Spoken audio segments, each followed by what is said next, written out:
우리 누가복음 말씀 보시겠습니다. 누가복음 4장 1절부터 13절까지의 말씀입니다.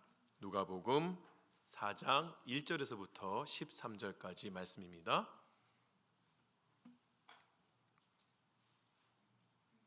제가 봉독합니다. 예수께서 성령의 충만함을 입어 요단강에서 돌아오사 광야에서 40일 동안 성령에게 이끌리시며 마귀에게 시험을 받으시더라. 이 모든 날에 아무것도 잡수시지 아니하시니 날수가 다함에 줄이신지라. 마귀가 이르되 내가 만일 하나님의 아들이거든 이 돌들에게 명하여 떡이 되게 하라. 예수께서 대답하시되 기록된 바 사람이 떡으로만 살 것이 아니라 하였느니라. 마귀가 또 예수를 이끌고 올라가서 순식간에 천하 만국을 보이며 이르되 이 모든 권위와 그 영광을 내가 내게 주리라. 이것은 내게 넘겨준 것이므로 내가 원하는 자에게 주노라. 그러므로 내가 만일 내게 절하면 다 내 것이 되리라. 예수께서 대답하여 이르시되 기록된 바 주 너의 하나님께 경배하고 다만 그를 섬기라 하였느니라. 또 이끌고 예루살렘으로 가서 성전 꼭대기에 세우고 이르되 내가 만일 하나님의 아들이거든 여기서 뛰어내리라. 기록되었을 때 하나님이 너를 위하여 그 사자들을 명하사 너를 지키게 하시리라 하였고 또한 그들이 손으로 너를 받들어 내 발이 돌에 부딪히지 않게 하시리라 하였느니라. 예수께서 대답하여 이르시되 주 너의 하나님을 시험하지 말라 하였느니라. 마귀가 모든 시험을 다 한 후에 얼마 동안 떠나니라. 아멘. 저희가 다음 주일날 예배 끝나고 점심 먹고 난 이후에는 구역별로 탁구 대회가 있습니다. 2주를 걸쳐서 할까 한 주만 할까 그러다가 우리 김 장로님께서 결단을 하셨습니다. 다음 한 주만 하기로. 근데 저희가 이제 형식을 갖추어서 토너먼트로 진행이 되긴 하지만 사실상 이제 1등은 이미 정해져 있습니다. 절제구역이 1등하게 다 되어 있습니다. 제가 여러분에게 20년 동안 숨기고 있는 것이 있는데 제가 좀 탁구를 칩니다. 한 번도 여러분에게 실력을 보인 적은 없고 대충 막 쳤죠. 근데 이번은 구역을 위해서 좀 해볼까 하는 생각도 좀 있습니다. 이렇게 놀래시기는. 게다가 제가 특별한 분 한 분을 좀 섭외해 놓았습니다. 다음 주에만 저희 교회 와서 예배 드리시고 탁구 치시도록 전 국가대표 윤남규 선수를 제가 섭외해 놓았습니다. 생각보다 많이 믿으시는 눈치시네요. 저 목사 아침부터 그냥 강단에 올라와서 뻥이나 치고 그렇죠. 아까 중간쯤부터 저를 안 믿는 눈치가 보였습니다. 제가 탁구 좀 친다니까 비웃는 눈초리가 좀 보이기 시작하면서 그렇습니다. 제가 탁구 그렇게 잘 치지도 않고 전 국가대표로 섭외할 만한 능력도 없습니다. 이따 나가시면서 목사님 정말 오시는 거예요? 이러시면 곤란합니다. 근데 정말 그런 일이 벌어졌다고 상상을 해보시기 바랍니다. 정말 제가 저희 구역을 위해서 아주 국가대표까지 지낸 탁구 선수를 모셔와서 우리 구역 절제구역 선수야 이렇게 한다면 여러분이 다 좋아하실까요?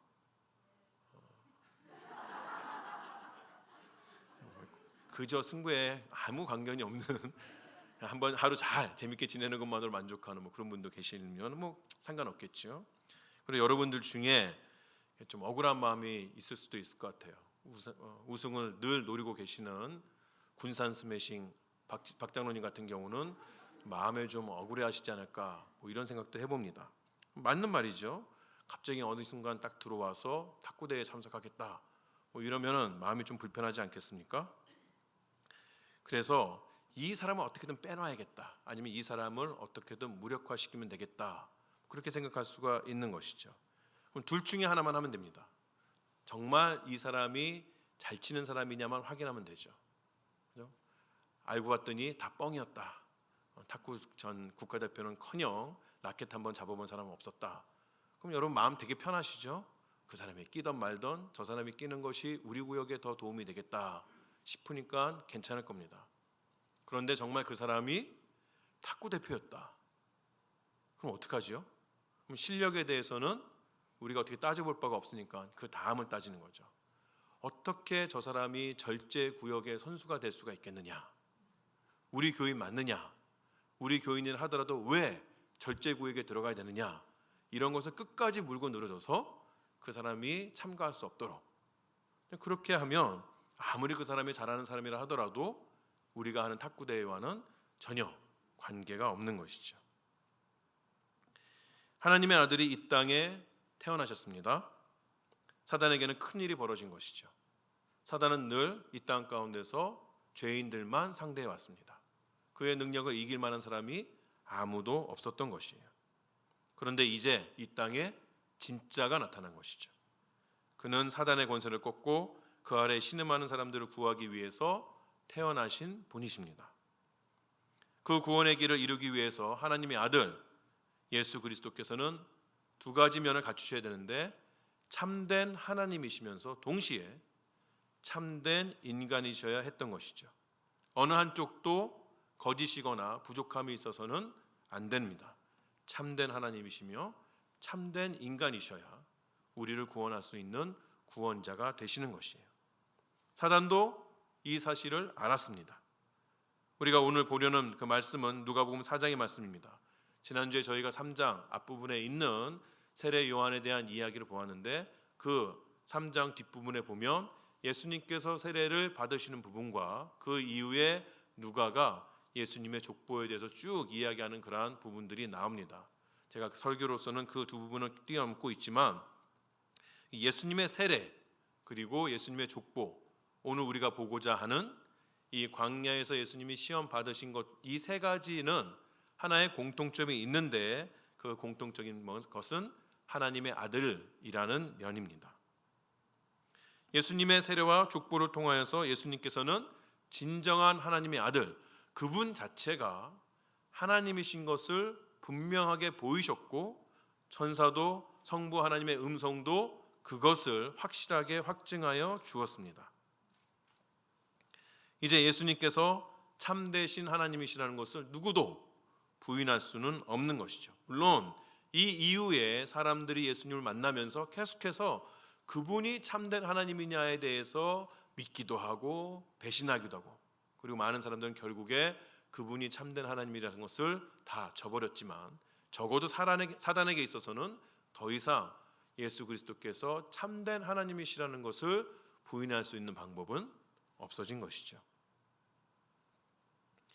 사단도 늘 이 점에 대해서 시인했습니다. 예수님께서 사역을 하실 때에, 특별히 귀신 들린 자를 고치실 때에 사람들보다도 먼저 귀신들이 예수님이 어떠한 분이라는 것을 시인했던 것을 우리가 기억해 볼 필요가 있습니다. 예수님께서 구원 사역을 하시기 위해서 앞에서 말씀드린 것처럼 언제나 참된 하나님이시면서 동시에 참된 인간이셔야 했는데, 만약에 사단이 예수님을 무력화시키기 원한다면, 정말 사단이 원하는 것이 그렇겠죠. 사단이 이 땅 가운데서 정말 싫어하는 게 무엇일까요? 하나님께서 이 땅을 구원하시는 건 아니겠습니까? 그럼 그 구원자로 오신 그리스도를 무력화시키는 것이 지금 사단에게 있어서는 가장 중요한 일인데, 이미 그가 예수님이 참되신 하나님이시라는 것을 부인할 수가 없다면, 어떻게 할 수가 없다면, 그럼 그에게 남은 조건은 무엇일까요? 예수님이 참된 인간인 것, 그거 하나 남는 것이죠. 그래서 사단은 예수님이 참된 인간이기를 포기하게끔 끊임없이 예수님에 대해서 공격을 합니다. 그 첫 번째 시작부터 사단이 전면으로 나오게 되는데, 그 전면전이 오늘 우리가 보는 누가복음 4장에 나오는 예수님의 시험 또는 광야에서의 시험이 되는 것이죠. 본격적으로 우리가 이 시험의 내용에 들어가기 전에 먼저 우리가 기억해야 할 것이 있습니다. 우리가 이 사건을 제목을 붙일 때에 예수님께서 당하신 시험 또는 사단의 시험, 이렇게 이야기하죠. 이렇게 보면 사단이 이 모든 것들을 기획하고 행했다고 생각하기가 쉽습니다. 하지만 사실 이 시험을 계획하고 또 이 시험의 모든 것들을 이룰 수 있도록 백그라운드가 된 것은 사단이 아니었고 우리 성령 하나님이었다는 것을 알 필요가 있습니다. 본문 1절을 제가 읽겠습니다. 예수께서 성령의 충만함을 입어 요단강에서 돌아오사 광야에서 40일 동안 성령에게 이끌리시며, 이렇게 사장이 시작이 되죠. 예수님께서 요단에서 세례를 받으신 그 이후에 그때에 그 위에 성령께서 임하셨습니다. 이때부터 예수님께서는 성령의 이끄심을 따르고 성령으로부터 능력을 받으셨어요. 이것은 예수님 스스로에게 무언가 부족함이 있다거나 성령을 따라야만 되는 어떠한 자기 자신에 있어서의 모자람, 이런 것들이 있어서가 아니라 성령의 이끌림, 또 성령의 능력에 힘 입어야만 이 땅 가운데서 살 수 있는 인간의 조건을 스스로 취하신 것이라고 우리는 말할 수 있습니다. 이런 예수님을 성령께서는 광야로 이끄셨어요. 그리고 그곳에서 40일을 지내시면서 시험 가운데 있도록 하십니다. 사단이 스스로 만들어낸 일이 아니라 성령께서 계획하시고 이루시고 성부 하나님의 허용하심 가운데서 일어난 일이다 라고 우리는 이해할 수 있어야 하는 것이에요. 왜 이것이 중요하냐? 왜 사단이 기획하고 한 것이 아니라 성령께서 하셨다는 것이 중요하냐? 그것은 예수님께서 마지못해 억지로 이 일을 하신 것이 아니라 스스로가 그 일에 가셨다는 것을, 그 일에 임하셨다는 것을 알아야 하기 때문에 그런 것이죠. 그렇다면 왜 성령께서는 예수님을 시험받게 하셨을까? 그것은 예수님으로 하여금 인간이 겪는 시험을 그대로 겪게 하심으로 인하여서 참된 인간의 모습을 갖추기 위한 것이죠. 그리고 구원자의 조건을 갖추기 위한 것이었습니다. 그로 인하여서 구원자로서의 그의 사명을 완수할 수 있도록 하기 위함이었던 것이에요. 그래서 실제로 예수님께서 광야에서 겪으신 그 시험들은 이스라엘 백성들이 출애굽에서 40년 동안 겪었던 그 시험들의 축약판이다, 하나의 엑기스처럼 아주 짧게 보여주는 것이다 라고 이야기할 수 있습니다. 이런 연관성 때문에 예수님께서는 시험을 받으실 때마다 하나님의 말씀, 특별히 신명기에 나오는 말씀을 가지고 이 사단을 대적하셨는데, 그 말씀들은 다 광야에서 이스라엘이 시험받는 것과 연결되어 있음을 우리가 알 수 있습니다. 우리가 첫 번째 시험부터 보겠습니다. 사단이 예수님을 시험합니다. 만일 하나님의 아들이거든 이 돌들에게 명하여 떡이 되게 하라.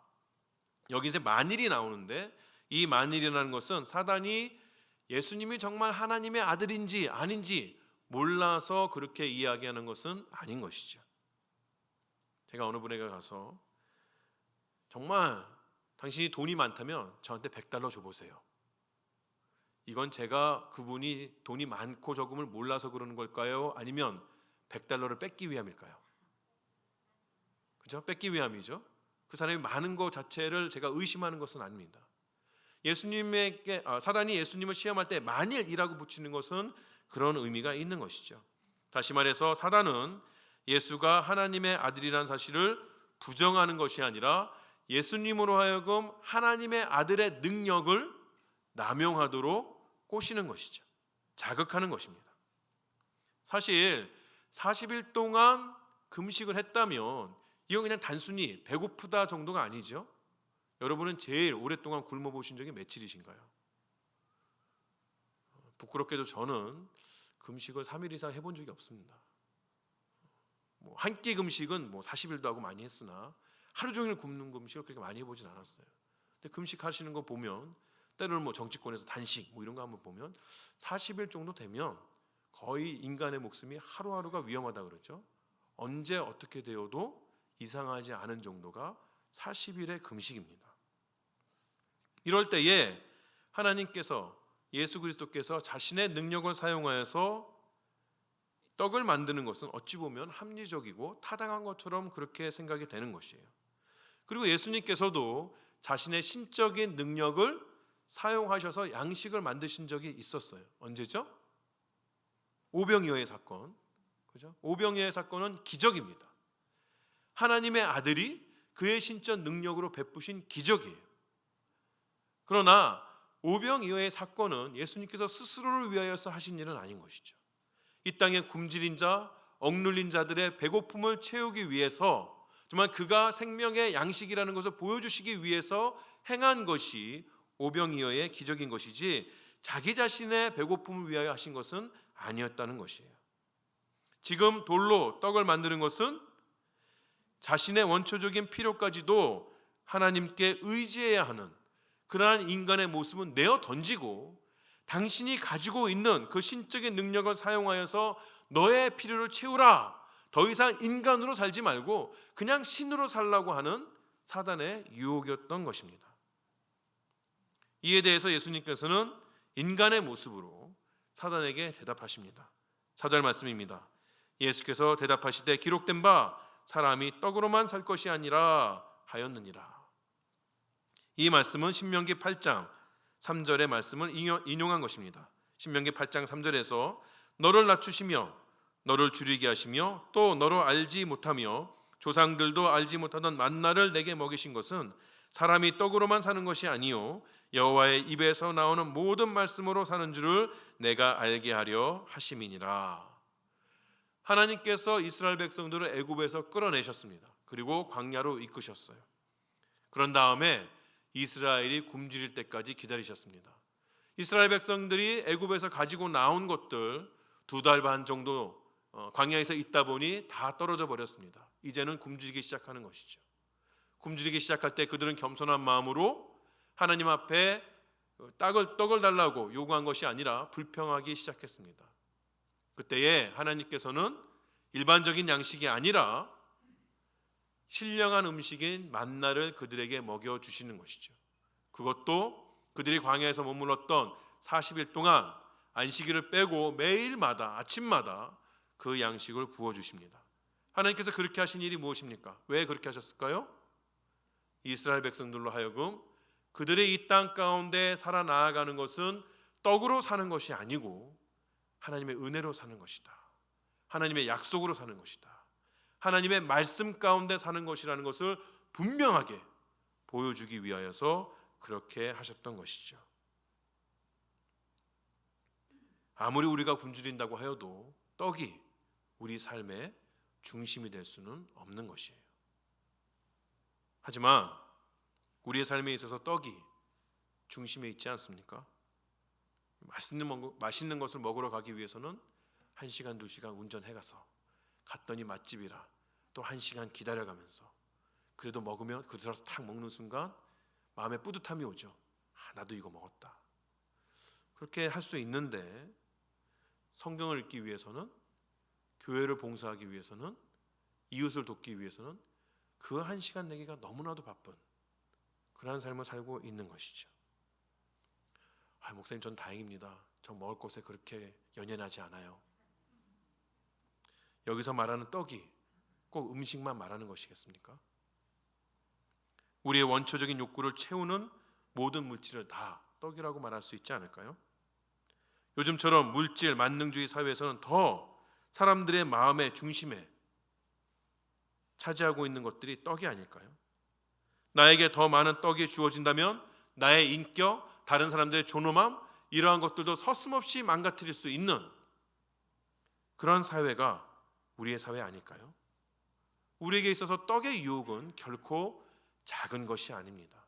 또 떡의 유혹은 우리에게서 떠나가는 것도 아니에요. 우리가 많은 것을 가졌다고 해서 우리에게 있어서 떡의 유혹이 쉽게 풀리는 것도 아니라는 것이죠. 그러나 이렇게 모든 인류가 실패한 떡의 유혹을 참 인간이셨던 하나님께서는 이겨내셨습니다. 자신의 초능력을 사용하셔서 이겨내신 것이 아니라 하나님의 말씀을 기억하고 그 말씀을 대언함으로 이겨내셨던 것이죠. 그게 고귀한 삶은 떡으로 정의되는 것이 아니었어요. 그가 얼마만큼 그 손에 떡을 가지고 있나가 그 삶을 정의하는 것이 아니라 하나님의 말씀을 얼마만큼 따라서 살고 있는가가 그의 고귀한 삶을 규정짓는 것이었던 것이죠. 이것이 첫 번째 시험의 의미입니다. 두 번째 시험입니다. 사단이 높은 곳으로 예수님을 이끌고 갑니다. 그리고 천하만국을 보여주면서 이렇게 말합니다. 6절과 7절의 말씀입니다. 이르되 이 모든 권위와 그 영광을 내가 내게 주리라. 이것은 내게 넘겨준 것이므로 내가 원하는 자에게 주노라. 그러므로 내가 만일 내게 전하면 다 내 것이 되게 하리라. 이 장면은 우리에게 신명기 34장을 기억하게 합니다. 1절만 보겠습니다. 신명기 34장 1절에 모세가 모압 평지에서 누보산에 올라가 여리고 맞은편 비스가 산 꼭대기에 이름에 여호와께서 길르앗 온 땅을 단까지 보이시고, 모세가 죽을 날이 가까워왔죠. 그럴 때에 하나님께서 그로 하여금 누보산 가까이 있는 비스가 산에 오르도록 그렇게 합니다. 그러면서 하나님께서 그 앞에 있는 길르앗 땅 그리고 요단강 너머에 있는 가나안 땅을 다 보여주세요. 그리고 말씀하시죠. 내가 약속한 대로 이 모든 땅을 너의 자손에게 주겠다. 하지만 모세 너는 들어갈 수가 없어. 이렇게 말씀하십니다. 이 약속을 지금 사단은 예수님 앞에 확대해서 이야기합니다. 하나님께서는 모세에게 그 길르앗 땅과 앞에 있는 가나안 땅을 보여주었어요. 근데 지금 사단은 무엇을 약속합니까? 천하만국을 주겠다. 그렇게 훨씬 더 넓은 장소로 이야기하죠. 모세는 하나님의 약속하신 땅에 들어가지 못했습니다. 근데 사단은 지금 무엇라고 이야기합니까? 내가 그 모든 것을 가지겠다. 그 땅에 있는 이 천하만국에 있는 모든 땅을 가질 뿐만 아니라 이 땅에 있는 권위와 영광도 다 너의 것이라고 그렇게 이야기하는 것이에요. 사단은 그 권세가 자기에게 있다고 이야기합니다. 그러니 단 한 가지의 조건, 지금 내가 내 앞에 절한다면 그 모든 것이 내 것이 될 수 있도록 넘겨줄게. 이렇게 말하고 있는 것이에요. 절을 한다는 것이 어떤 의미입니까? 절을 한다는 것은 우리의 예배의 대상이 바뀌는 것입니다. 절을 한다는 것은 우리 삶의 통치권이 바뀌어진다는 것이에요.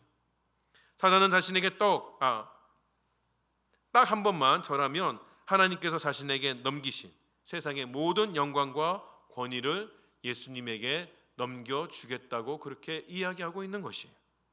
결국 사단의 말은 하나님의 영광보다는 예수님 자신의 영광을 만들려고 그렇게 유혹하고 있는 것이죠. 누구 밑에 가서 누구의 영광을 받아서 사는 그런 인생이 아니라 너 자신의 영광으로 떵떵거리며 살아보라고 그렇게 이야기하고 있는 것이에요. 하지만 사단은 실제로 예수님에게 그런 권위를 줄 수 없을 뿐만 아니라 설령 그가 그런 권위를 줄 수 있다고 하여도 그가 주는 것은 이미 예수님께서 가지신 것에 비하면 너무나도 초라한 것이었어요. 천사 가브리엘이 마리아를 찾아옵니다. 그러면서 이야기할 때에 너의 태에서 나는 복중에서 나는 아기, 즉 예수 그리스도는 다윗의 보좌를 이어받을 것이며 그의 나라는 영원 무궁할 것이라고 마리아에게 말해 주었어요. 이미 예수님께서는 천하 만국을 가지고 계실 뿐만 아니라 영원한 나라, 무궁한 나라, 그 권세를 가지고 있는 것이죠. 그런데 지금 사단이 주는 나라라는 것이 어떤 것입니까? 당장 눈앞에 좋게 보일지 모르나 한순간에 없어지고 말 그러한 나라에 불과한 것이죠. 잠시 있다가 썩어 없어질 그러한 것들에 불과한 것이었어요. 사단은 늘 그렇게 허황된 영광으로 우리를 유혹하는 것이죠. 그런 허황된 영광을 얻기 위하여서 하나님이 아닌 다른 것에 절했던 이스라엘의 그 끝이 어땠습니까?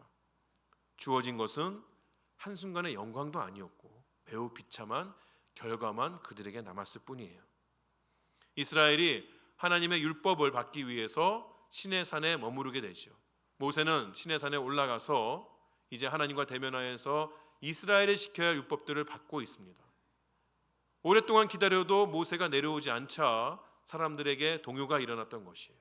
그러면서 어떻게 합니까? 우리의 하나님을 섬기자라고 이야기하면서 말도 안 되는 금송아지 하나 만들어 놓고 그 앞에 예배를 시작하는 것이죠. 그런 어리석은 행위의 결과가 무엇이었는가? 순식간에 3,000명이 죽는 것이었어요. 어찌 보면 3,000명으로 끝난 것이 다행이다 싶기도 하는 것이죠. 하나님을 저버리고 다른 어떤 것을 자기 자신이라 하더라도 그 어떤 것이라도 다른 것으로부터 영광을 얻으려고 하는, 다른 것에 영광을 주려고 하는 그러한 모든 인간의 행위는 그 결과가 매우 비참할 수밖에 없습니다. 예수님께서는 사단의 시험에 대해서 분명하게 말씀해 주셨어요. 본문 8절입니다. 예수께서 대답하여 이르시되 기록된 바 주 너의 하나님께 경배하고 다만 그를 섬기라 하였느니라.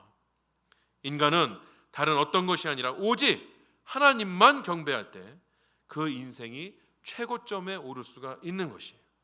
우리는 우리에게 영광을 약속하는 그 어떤 것도 물리쳐야 하는 것이죠. 혹시라도 우리에게 도움이 될까 싶어서 우리에게 감추어 두었던 그런 헛된 안전장치들, 이런 것들 다 내어버릴 수가 있어야 하는 것이에요. 우리가 잠시만 무릎을 꿇어도 우리가 원하는 것을 줄 수 있다고 말하는 세상의 그 모든 것들은 다 거짓말에 불과한 것이에요. 오로지 하나님만이 우리 인생의 원함을, 필요를 채우실 수 있는 분이십니다. 이 세상의 참된 영광은 오로지 하나님의 영광뿐이며, 우리가 그 하나님 앞에 영광을 돌려드릴 때에 하나님께서는 감사하게도 그의 귀한 영광을 우리와 함께 나누겠다고 말씀하여 주시는 것이에요. 우리는 늘 우리 마음 가운데 유혹을 깨닫죠. 다른 어떤 것의 영광이 아니라 내 스스로의 영광을 만들면 나의 인생의 최고점에 오를 수 있다고 그렇게 생각을 하지만 그것은 거짓에 불과한 것이죠. 우리가 가질 수 있는 가장 큰 영광은 하나님의 영광을 나눠 가지는 것입니다. 오로지 우리가 하나님 앞에 경배할 때에, 하나님만을 예배할 때에 그 일이 우리 인생 가운데 가능하게 되는 것이에요. 이것이 두 번째 시험의 의미입니다. 마지막 시험을 보겠습니다. 본문 9절부터 11절의 말씀입니다. 또 이끌고 예루살렘으로 가서 성전 꼭대기에 세우고 이르되 내가 만일 하나님의 아들이거든 여기서 뛰어내리라. 기록되었을 때 하나님이 너를 위하여 그 사자들을 명하사 너를 지키게 하시리라 하였고, 또한 그들이 손으로 너를 받들어 내 발이 돌에 부딪히지 않게 하시리라 하였느니라. 사단이 이렇게 예수님을 다시 유혹하는 것이죠. 보니까 사단도 하나님의 말씀을 인용하네요. 그렇죠? 그러니까 누가 성경에 이런 말이 있어, 무조건 다 믿으시면 안 돼요. 정말 그 사람이 성경을 잘 사용하고 있는지를 따져볼 수 있는 그러한 능력이 여러분에게도 있으셔야 합니다. 여러분이 뭐 그런 능력 잘 안 갖추셔서 제가 뭐라고 말하든 아멘 아멘 하면 제가 좋을까요? 뭐 저는 좋을 수도 있겠어요. 그러나 여러분의 신앙엔 전혀 도움이 되지 않습니다. 여러분 각자가 하나님의 말씀이 잘 사용되고 있는지를 알 수 있을 만한 능력을 매 순간마다 키워나가셔야 합니다. 어쨌든 간에 우리 이제 성경에서 볼 때의 성전이라는 곳은 피난처이고 요새이고 하나님께서 우리를 위해 제공하시는 은신처로 그렇게 이해가 됩니다. 지금 예수님께서는 그 성전 꼭대기에 서 계신 것이에요. 그러니 다른 것도 아니고 그 성전 꼭대기, 하나님께서 우리에게 피난처로 주신 보호하심의 상징이 되고 있는 성전 꼭대기에서 뛰어내린다면, 그것도 다른 사람도 아니고 하나님의 아들께서 뛰어내린다면 하나님의 얼른 그의 사자들, 천사들을 보내어서 그의 몸에 상처 입지 않게 보호해 주시지 않겠습니까? 사단은 지금 그런 이야기를 하고 있는 것이에요. 절대 하나님께서 내 발이 땅에 떨어져서 내 몸에 해가 입히도록 하지 않을 것이라고 그렇게 사단은 이야기해 보라는 것이죠. 이야기하는 것이죠. 정말 그런지 시험해 보라고 이야기하고 있는 것입니다. 사실 이 시험은 예수 그리스도께서 지실 십자가에 대한 가장 강력한 시험이기도 했어요. 사단은 이야기하는 것이죠. 내가 정말 하나님의 아들이라면 왜 굳이 십자가를 져야 하느냐? 왜 굳이 이렇게 아무 의미 없는 인간의 몸을 입고 있어야 하느냐? 너의 능력을 사용하여서, 하나님의 능력을 사용하여서 훨씬 더 쉽고 남들 보기에도 반듯한 그러한 길을 가는 것이 옳지 않겠냐고 사단은 이야기하는 것이에요. 내가 정말 하나님의 아들이여건 성부 하나님께서 너를 이러한 고난 가운데로 내모실 리가 없다고 이야기하는 것이죠. 내가 정말 하나님의 아들이거든 성부 하나님께서 너로 하여금 인간의 몸을 입게 하실 리가 없다고 이야기하는 것이죠. 이런 마귀의 논리가 사실일까요?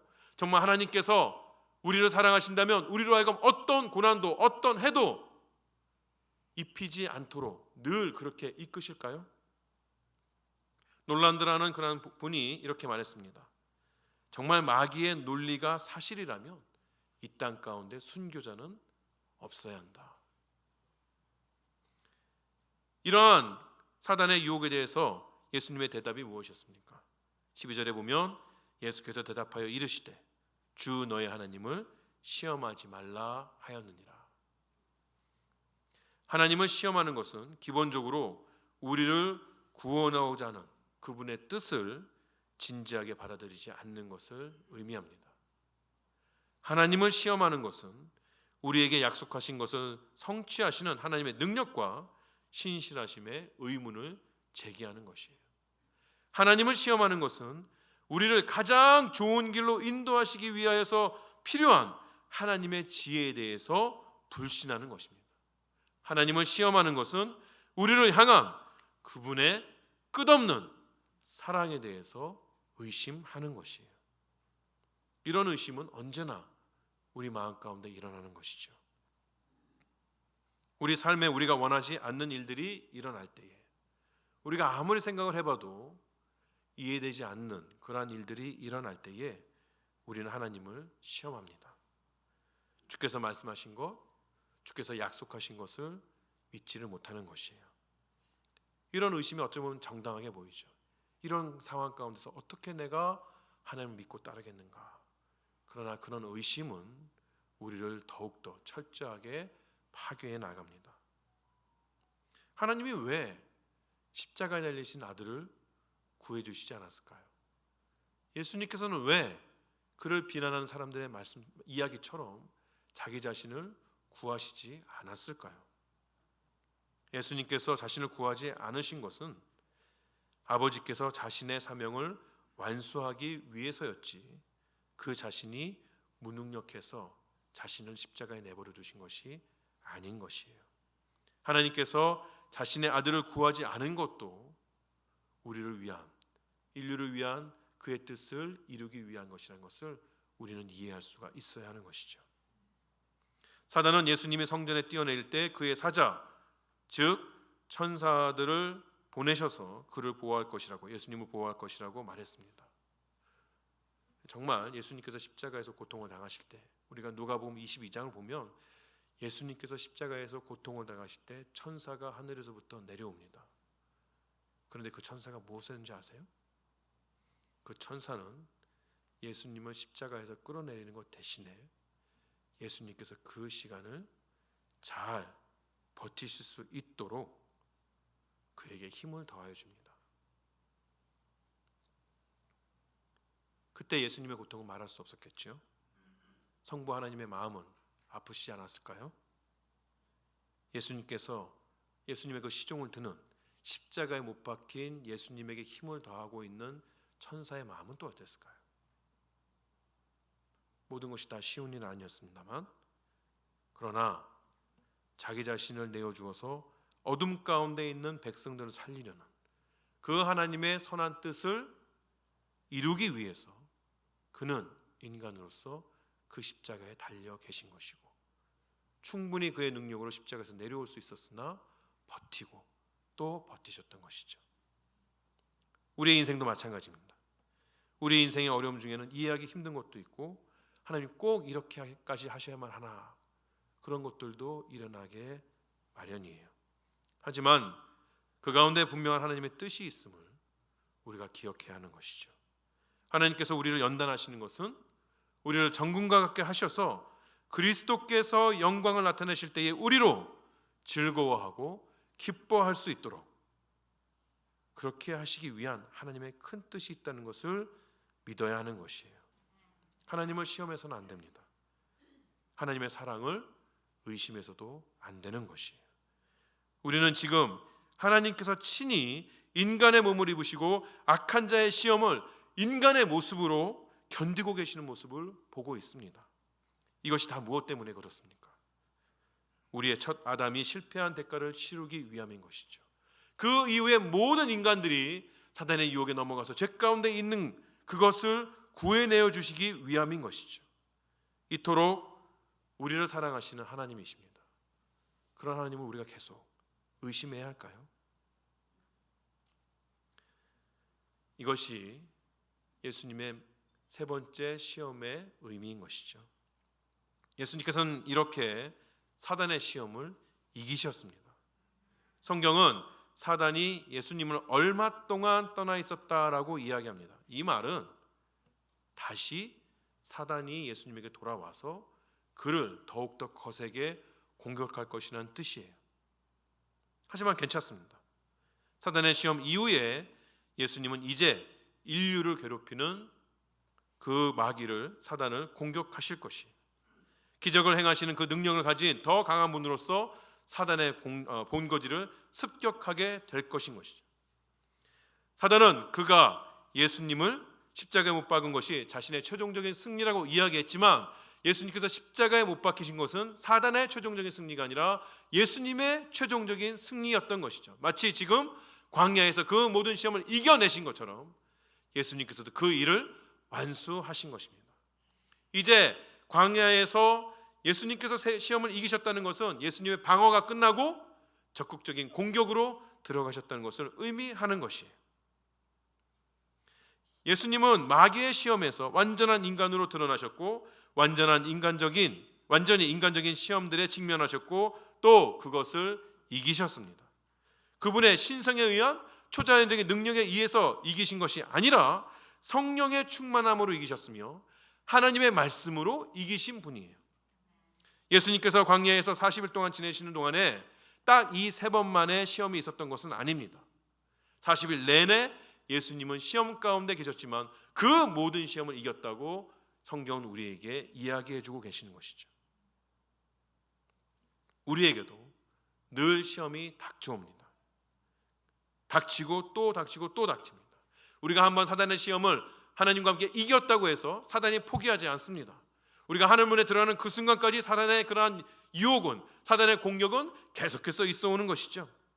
그러나 우리는 그 모든 시험을 다 이길 수가 있는 것이에요.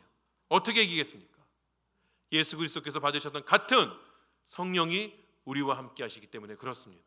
예수님께서 지니셨던 그 같은 성령의 능력이 우리에게 주어졌기 때문이고, 예수님께서 사용하셨던 그 말씀이 우리 손에 쥐어져 있기 때문에 우리는 어떠한 사단의 공격에도 다 이겨나갈 수 있다는 것이에요.